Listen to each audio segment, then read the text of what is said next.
qu'on appelle un métail céréal protéagineux, c'est une culture où en fait on mélange différentes espèces.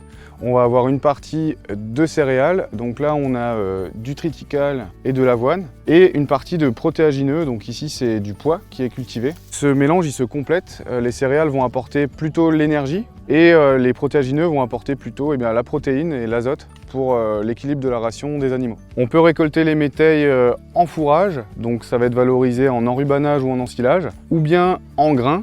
Donc c'est le cas du métail ici, il va être récolté en grains et donc distribué sous forme de farine aux animaux.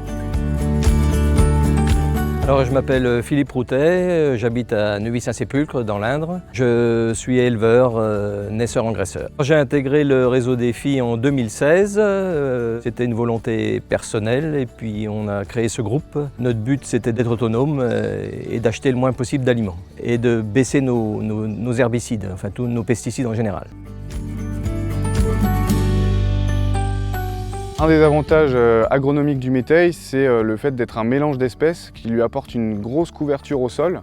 Et donc on va avoir une forte concurrence contre les adventices. Donc la majorité des agriculteurs du groupe Défi cultivent le métail sans désherbage. On a une couverture qui permet de se passer d'herbicides. Cette diversité d'espèces, et on peut avoir aussi une diversité de variétés pour chaque espèce, elle apporte aussi de la rusticité. Et donc les métails ont très peu de pression maladie, ce qui fait qu'on peut les conduire quasiment sans fongicides, voire 100% sans fongicides.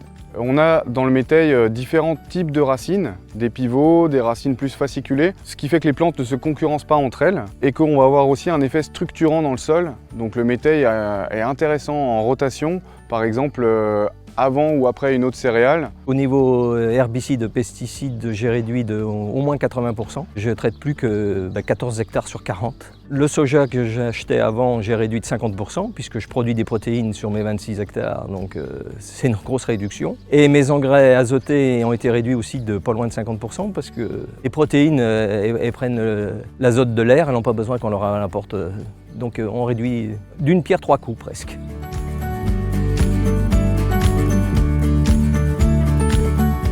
Alors les métails grains qu'on emmène en moisson, il y a juste 3 espèces là, c'est triticale, avoine, pois. Ça fonctionne très bien, chez nous il n'y a pas de souci. Et métail en silage, moi ça ne me sert pas pour engraisser là, par contre ça me sert surtout pour faire de la nourriture pour les animaux, parce qu'on a des sécheresses de plus en plus récurrentes. Donc les métails en silage nous permettent de faire beaucoup de nourriture et à bas coût, puisqu'il n'y a pratiquement pas d'azote, il n'y a aucun produit de traitement. Et en plus, je suis pratiquement autonome en paille. Je n'ai plus besoin d'acheter de la paille pour faire la litière parce que j'ai beaucoup plus de culture qu'avant. Parce que toute la partie qui était en maïs est en culture. Je suis pratiquement autonome partout. Baisser nos herbicides, pesticides de 80% en 4 ans, c'était impensable. Moi qui avais été formé à la chimie, c'était pas possible. Sans le groupe, déjà, on n'aurait pas avancé aussi vite, parce que tout le monde a fait des essais chacun de son côté. Et seul, j'aurais jamais osé. Et je crois qu'on était tous pareils, on n'aurait jamais osé franchir le pas aussi vite. Donc merci le groupe Défi.